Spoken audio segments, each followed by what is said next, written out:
लोकसभा चुनाव 2024 को लेकर भारतीय जनता पार्टी ने घोषणा पत्र जारी कर दिया है। प्रधानमंत्री नरेंद्र मोदी ने दिल्ली स्थित पार्टी मुख्यालय में भारतीय जनता पार्टी का घोषणा पत्र जारी किया। इस दौरान भारतीय जनता पार्टी के राष्ट्रीय अध्यक्ष जेपी नड्डा, गृह मंत्री अमित शाह, रक्षा मंत्री राजनाथ सिंह समेत पार्टी के कई वरिष्ठ नेता मौजूद रहे। भारतीय जनता पार्टी GYAN यानी गरीब, युवा, अन्नदाता, नारी शक्ति को लेकर आगे बढ़ रही है और 2047 तक विकसित भारत के निर्माण का संकल्प ले रही है।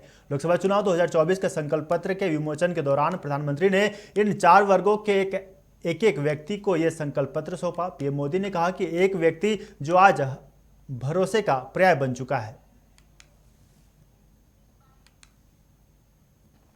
मैं देश भर में से लाखों लोगों ने भारतीय जनता पार्टी के प्रति अप्रतिम विश्वास रखते हुए जो सुझाव भेजे, इस संकल्प पत्र को बनाने में सक्रिय भागीदारी निभाई, इसके लिए भी देश के लाखों ऐसे सक्रिय नागरिक अभिनंदन के अधिकारी हैं। मैं उनका भी धन्यवाद करता हूं। साथियों, पूरे देश को भाजपा के संकल्प पत्र का बहुत इंतजार रहता है और इसका एक बड़ा कारण है। 10 वर्षों में भाजपा ने अपने संकल्प पत्र के हर बिंदु को गारंटी के रूप में जमीन पर उतारा है। भाजपा ने मैनिफेस्टो की सूचिता को फिर स्थापित किया है। ये संकल्प पत्र विकसित भारत के 4 मजबूत स्तंभ, युवा शक्ति, नारी शक्ति, गरीब, किसान, इन सभी को सशक्त करता है। तो इस खबर पर और भी ज्यादा जानकारी लेंगे। हमारे साथ न्यूज रूम से अंजनी कुमार लाइव जुड़ चुके हैं। अंजनी, देखिए, लोकसभा चुनाव सर पर है और ऐसे में तमाम जो राजनीतिक दल हैं एक एक कर अपना घोषणा पत्र जारी कर रहे हैं। बीते दिनों हमने देखा कि कांग्रेस ने घोषणा पत्र जारी किया था, जिसमें कांग्रेस ने 5 न्याय और 25 गारंटियों का जिक्र किया था और इसी के तहत आज भारतीय जनता पार्टी ने भी घोषणा पत्र जारी कर दिया है। और तो हम ऐसे में जानना चाहेंगे कि किन किन बातों का जिक्र किया है। समाचार प्लस के दर्शकों को बताएं। देखिए, भारतीय जनता पार्टी ने ये जो लोकसभा चुनाव का जो फर्स्ट फेज होना है 19 तारीख को, तो उससे जस्ट पहले हम कह सकते हैं कि घोषणा पत्र उन्होंने जारी किया है। घोषणा पत्र में आप देखेंगे जो मूल बातें हैं, जो मूल स्तंभ की बात हम करेंगे, तो उसमें जो पहली बात है वो है समृद्ध भारत की बात कही गई है। और दूसरी जो सीढ़ी है उसमें महिलाओं को रखा गया है। तीसरी सीढ़ी में युवाओं को स्थान दिया गया है।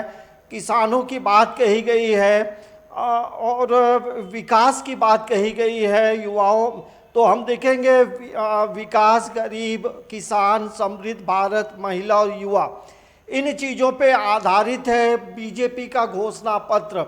हम बात करते हैं सबसे पहले महिलाओं की। महिलाओं को लेकर यदि आप घोषणा पत्र में देखेंगे तो कई चीज़ों को समाहित किया गया है। सबसे पहली बात तो उसमें ये बताई गई है महिला आरक्षण की बात है, महिला खिलाड़ियों को सम्मान की बात है, 3 करोड़ लाखपति दीदी बनाने की बात है, 10 करोड़ महिलाओं को स्वयं सहायता समूह से जोड़ने की बात है। और इसके साथ देखेंगे महिलाओं को ड्रोन पायलट बनाने का वादा जो है बीजेपी सरकार ने की है। तो देखना होगा, क्योंकि और महिला खिलाड़ियों की सम्मान की भी बात है। तो महिलाओं को लेकर विशेष रूप से ये संकल्प पत्र में स्थान दिया गया है।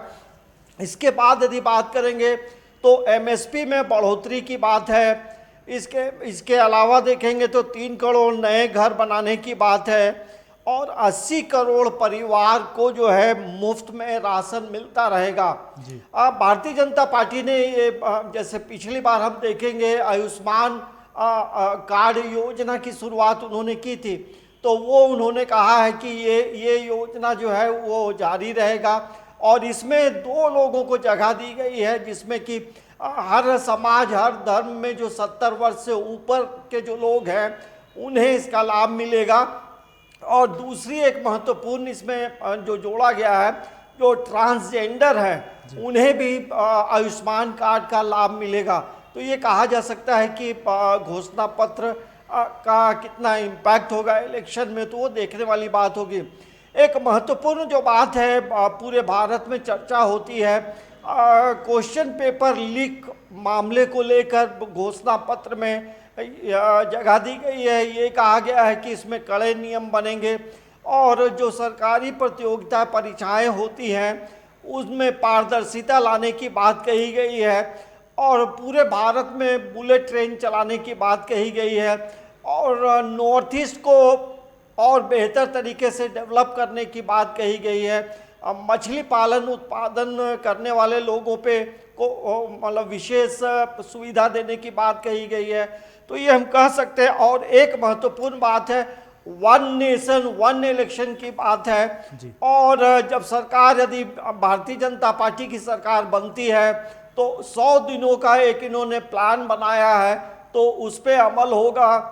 और ये भी कहा गया है कि आने वाले समय में भ्रष्टाचारियों पे लगाम लगते रहेंगे और लोगों को जेल भेजता, सरकार जो है जेल भेजते रहेगी।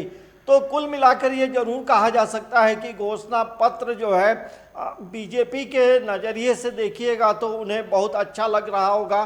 तो आने वाले समय में इसके लोकसभा चुनाव में कितने इम्पैक्ट होंगे तो वो देखने वाली बात होगी। अंजनी, हम बात करेंगे रोजगार को लेकर, तो कहीं ना कहीं देखा जाए तो देश में अभी सबसे बड़ी जो समस्या है वो बेरोजगारी है और विपक्ष भी कहीं ना कहीं लगातार इसको लेकर मुखर भी होती रही है। तो क्या हम ये भी जानना चाहेंगे कि घोषणा पत्र में क्या रोजगार को लेकर कुछ जिक्र किया गया है?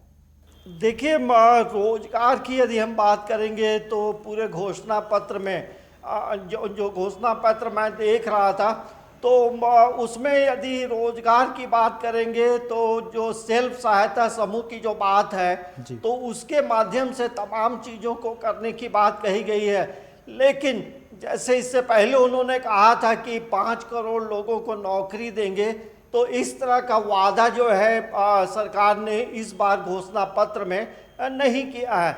देखिए, अमूमन होता ये है कि जो आज के जो युवा है, आज के जो यूथ है, उनके लिए विशेष होता है कि जो सरकारी नौकरियां हैं उन नौकरियों को लेकर घोषणा पत्र में कितना स्थान है, तो ये एक बड़ा दिलचस्प बात है। लेकिन ओवरऑल आप देखेंगे तो घोषणा पत्र का जो खाका है वो 6 बिंदुओं पे आधारित है। मतलब जो मोदी का जो गारंटी है, मोदी का जो घोषणा पत्र जो है, जो संकल्प पत्र का नाम दिया गया है, अब इसके आने वाले समय में कितने इम्पैक्ट होंगे वो देखना जरूरी होगा। जी अंजनी, एक और सवाल होगा, लास्ट सवाल होगा कि जिस तरीके से 2019 के लोकसभा चुनाव में कुछ बातों का जिक्र किया था, उन्होंने संकल्प पत्र जारी किया था और उन चीज़ों को भारतीय जनता पार्टी पूरा नहीं कर पाई है, तो क्या इस लोकसभा चुनाव के संकल्प पत्र में उन बातों का जिक्र किया गया है? देखिए, अमूमन होता ये है कि घोषणा पत्र आप देखेंगे तो एक लंबी फेहरिस्त होती है और हर घोषणा पत्र में ये तमाम बातों को कोई भी सरकार जो है अमल नहीं कर पाती है, क्योंकि उसके कई अड़चनें भी होती हैं। तो हमें लगता है कि जो महत्वपूर्ण बातों को यदि आप देखेंगे, 370 की बात थी, राम मंदिर बनाने की बात थी, तो इन बातों को लेकर बीजेपी काफ़ी कॉन्फिडेंट दिखती है। तो हमें लगता है कि वो बीजेपी हो, कांग्रेस हो, आरजेडी हो या जेएमएम हो, कोई भी राजनीतिक दल अपने घोषणा पत्र को पूरी तरह से कंप्लीट नहीं करता है। विशेष तौर से देखा जाता है कि उसमें जो मुख्य जो बिंदु होते हैं उस पे सरकार या जो राजनीतिक दल के जो लोग हैं वो कितना काम करते हैं। तो हमें लगता है कि ये बुलेट ट्रेन की बात है, तो पूरे देश में बुलेट ट्रेन चलाने की बात है, तो ये तमाम चीज़ें एक नई शुरुआत है। जिस तरह से पूरे भारत में देखेंगे मछली पालन की जो बात है उस पर एक विशेष फोकस किया गया है। इसके साथ साथ देखेंगे महिलाओं को जो स्वयं सहायता समूह से जो जोड़ने की बात है उसकी संख्या बढ़ाई गई है, लगभग 10 करोड़ के आसपास की गई है। तो हमें लगता है कि जो घोषणा पत्र है तमाम चीज़ों को समाहित करते हुए वन नेशन वन इलेक्शन की भी बात कही गई है। जी अंजनी, तमाम जानकारियां साझा करने के लिए बहुत बहुत शुक्रिया।